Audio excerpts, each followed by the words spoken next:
K넷 라디오 오늘의 핫 이슈입니다. 최현준 보도국장 오늘 어떤 소식인가요? 늦어도 9월 중순부터는 미군 장병들에게 코로나 바이러스 백신 접종이 의무화가 됩니다. 또한 부스터샷 실시 여부를 검토할 질병통제예방센터 자문위원회가 그 회의가 이번 주에 열리게 되는데 자세한 상황을 살펴봅니다. 이어서 베네수엘라가 3년 만에 또다시 화폐 개혁을 단행한다는 소식이 나왔습니다. 이 내용도 함께 전하겠습니다. 네, 첫 소식 보겠습니다. 이 연방 공무원도 코로나 바이러스 백신 접종 의무화한다라는 소식이 얼마 전 있었는데 이제 미군 장병들에게도 다음 달 중순부터 백신 접종이 의무화가 되네요. 그렇습니다. 늦어도 다음 달 중순부터는 현역으로 복무 중인 모든 미군 장병들에게 코로나 백신 접종을 의무화하겠다고 로이드 오스틴 국방장관이 지난 9일 밝혔습니다. 앞서 지난달 말 조 바이든 대통령이 연방정부 민간인 공무원들과 계약직 근무자들에게 백신 의무화 방침을 내놨었는데 이제는 민간인뿐이 아니라 군인들까지 의무 백신 접종 대상이 확대가 되는 것입니다. 네, 어스틴 국방장관이 밝힌 계획 구체적으로 좀 들어보죠. 네, 다음 달 중순 이전에 백신 의무화 조치를 시행하도록 바이든 대통령의 승인을 받겠다라고 전체 장병들에게 보낸 지도 문건에서 설명을 했습니다. 혹은 9월 중순 이전이라도 식품의약국 FDA가 파이자 백신을 정식 사용 승인을 해준다면 곧바로 백신 접종을 의무화하겠다라고도 덧붙였는데 이런 요구에 부합하도록 준비해 줄 것을 장병들에게 당부를 한 것입니다. 네, 자 이미 긴급 승인은 받았죠. 이 파이자 백신이 정식 승인을 받는 시점이 언제쯤 될까요? 레이버데이인 9월 6일 이전, 그러니까 다음 달 초에 승인 절차를 마치기 위해 실무 작업에 속도를 내고 있는 것으로 최근 보도가 됐습니다. 현재 파이자 제품을 비롯한 모든 코로나 백신은 정식 사용이 아니라 긴급 사용 승인만 받은 상태인데 이 긴급 사용 이후 파이자 측이 효율과 안정성 등에 관한 추가 시험을 거쳤고 그것을 토대로 지난 5월 7일 정식 사용 승인을 신청을 했습니다. 이제 그 결과가 다음 달 초에 나온다는 이야기인데 미군 장병들에 대한 백신 의무화 이 실시 시점도 그만큼 빨라질 수 있다는 것입니다. 네, 접종 의무화 대상이 되는 미군 장병들 규모는 얼마나 됩니까? 약 130만 정도로 보입니다. 육해공군과 해병대 그리고 우주군, 해안경비대에서 현역으로 복무 중인 인원을 모두 합한 숫자인데요. 군에서 백신을 의무화하는 것은 이제 새로운 일이 아니다라고 마크 밀리 합참 의장이 밝혔습니다. 지금도 현역 장병들은 소속 부대에서 여러 가지 백신을 비롯한 예방 접종을 정기적으로 받고 있기 때문인데 이 코로나19 백신 접종은 미군의 병력을 보호하는 핵심 조치 가운데 하나이며 준비태세 현안이기도 하다라고 밀리 합참 의장이 다시 한번 강조를 한 것입니다. 현재 미군 장병들의 코로나 백신 접종률은 얼마나 됩니까? 1, 2차 접종을 모두 완료한 비율은 64% 정도로 파악이 됩니다. 각 군에 차이가 좀 있는데 해군 같은 경우는 최소한 한 차례라도 백신을 맞은 사람은 75%에 달합니다. 반면에 공군은 그보다 적습니다. 65%에 머무는 것으로 국방부 자료에서 나타났습니다. 접종 완료율이 64%다. 이걸로는 좀 부족하다라고 군 당국이 판단했던 거군요. 그렇습니다. 이런 수치는 부적절하게 낮다라고 군 당국에서 평가를 합니다. 미군이 세계 곳곳에서 활동하는데 장애가 될 수 있기 때문이라고 주장을 합니다. 특히 코로나 상황이 현저하게 악화한 지역에 백신 미접종자를 파견할 수는 없는 노릇이다라고 미 육군 훈련사령부 실무 책임자가 설명을 했는데 이 백신 의무화 시행 이후 특별한 이유 없이 접종을 하지 않는 장병들에게는 응당한 조치가 뒤따를 것이다라고도 밝혔습니다. 네, 자 미군 장병들의 코로나 바이러스 백신 접종 의무화가 이제 추진되고 있는데 실시된 이후에 만약에 접종하지 않았다. 그런 경우는 어떻게 되는 겁니다? 처벌 대상이 됩니다. 통일 군사법전을 적용할 것이다라고 훈련사령부 관계자가 설명을 했는데 이 통일 군사법전은 모든 미군 장병들에게 즉시 효력이 있는 법전입니다. 적법한 명령 또는 규칙을 따르지 않거나 위반한 자는 군법회의에 회부한다는 조항에 따라 제재를 가할 수가 있는데 아울러 미접종자에게 복무 활동에 제한을 두는 정책을 개발할 것이다라고 존 코비 국방부 대변인이 어제 브리핑에서 밝혔습니다. 네. 이 불가피하게 백신을 못 맞을 경우도 있을 텐데요. 의무화의 예외 사항도 있나요? 있습니다. 건강상의 문제나 종교적 사유로 이 코로나 백신을 맞을 수 없을 때가 여기에 해당하는데, 이럴 경우에는 소속 부대 지휘관의 승인을 받도록 할 방침이라고 합니다. 그렇군요. 전체 미국인들의 백신 접종률 지금 어디까지 진전이 됐습니까?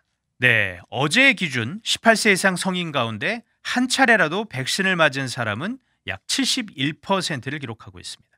1, 2차 접종을 모두 완료한 경우는 61% 정도인데요. 접종 완료자들이 추가로 백신을 맞는 부스터샷 시행 여부가 조만간 결정이 될 전망입니다.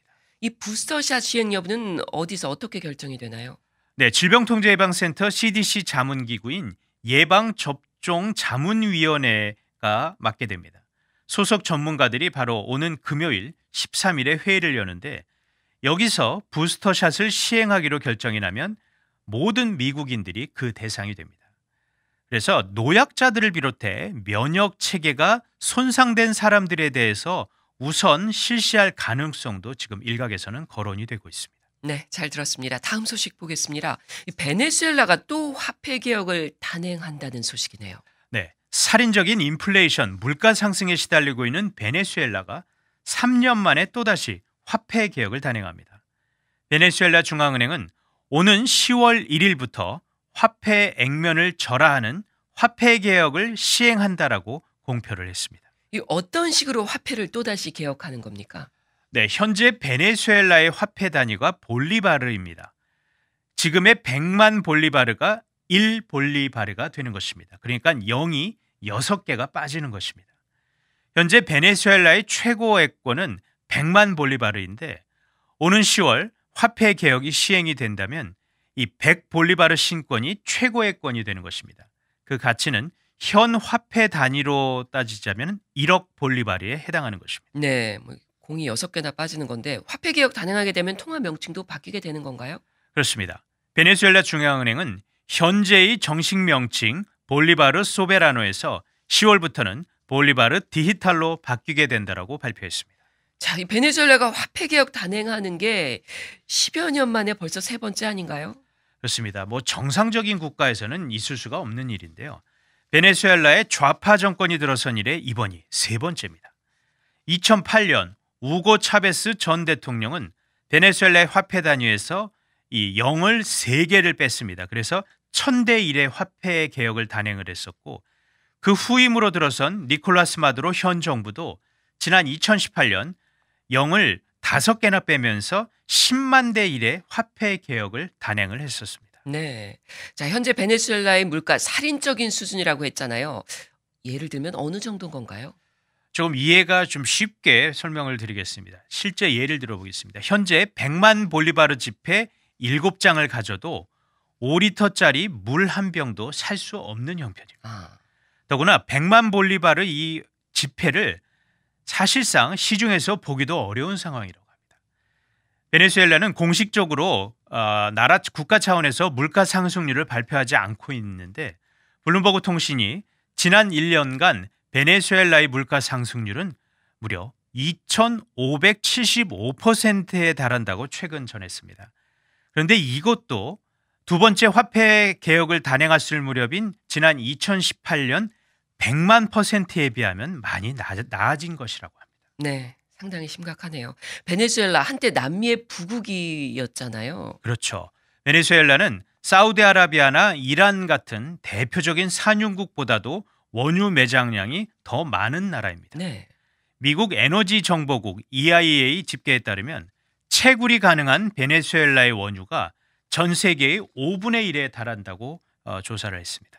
자, 이런 풍부한 자원을 바탕으로 베네수엘라는 이른바 오일머니를 벌어들이면서 남미의 대표적인 부국으로 알려져 왔습니다. 그런데 왜 이렇게 경제가 망가졌을까요? 몇 가지 요인이 있죠. 우선 국제 유가 하락, 그리고 국영 석유 기업의 부실 운영, 그리고 사실 이게 가장 큰 이유인데, 좌파 정권의 대중 영합주의, 포퓰리즘 정책을 뽑고 있습니다. 네. 우고 차베스 정권과 마두로 현 정부는 독재와 부정선거 등으로 미국의 강력한 제재를 현재 받고 있는데, 여기에 또 지난해 코로나 바이러스 사태까지 덮치면서 베네수엘라는 6년째 아주 심각한 경기 침체 리세션에 빠져 있는 실정입니다. 베네수엘라 이 경제뿐만 아니라 정치적으로도 상당히 혼란스럽고 문제가 있잖아요, 지금. 그렇습니다. 지난 2018년 대통령 선거를 전후로 전국 혼란이 극심해지면서 4년째 이른바 한나라 두 대통령 사태가 이어지고 있습니다. 네. 당시 후안 과이도 국회의장을 중심으로 한 베네수엘라 야권은 니콜라스 마두로 대통령이 부정선거를 자행했다라면서 마두로 대통령의 승리를 인정하지 않았습니다.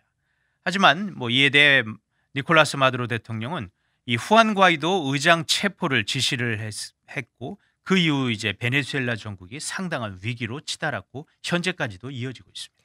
이러한 베네수엘라 사태에 대해서 국제사회는 어떤 입장을 보이고 있나요? 우선 미국은 도널드 트럼프 당시 대통령이 과이도 의장을 베네수엘라의 합법적인 지도자로 인정을 했습니다. 또 많은 유럽과 영내 주변국들도 후안 과이도 의장을 베네수엘라의 지도자로 인정을 하면서 재선거를 해야 할 것을 또 베네수엘라 정부에 요구를 했었습니다. 하지만 니콜라스 마두로 정권은 이를 받아들이지 않았습니다. 그러면서 이제 사태가 장기화되고 있습니다. 네. 이런 가운데 수많은 베네수엘라 국민들이 고국을 등지며 난민길에 오르고 있는데 현재도 진행 중입니다. 유엔 난민기구의 조사에 따르면 지난해 1월 기준 베네수엘라를 떠난 망명 또는 이주민이 무려 500만 명에 달하고 있습니다. 지금 베네수엘라 전체 인구를 2,800만 정도로 보는데 5분의 1가량이 베네수엘라를 떠났다는 의미입니다. 네. 잘 들었습니다. 지금까지 오늘의 핫 이슈였습니다.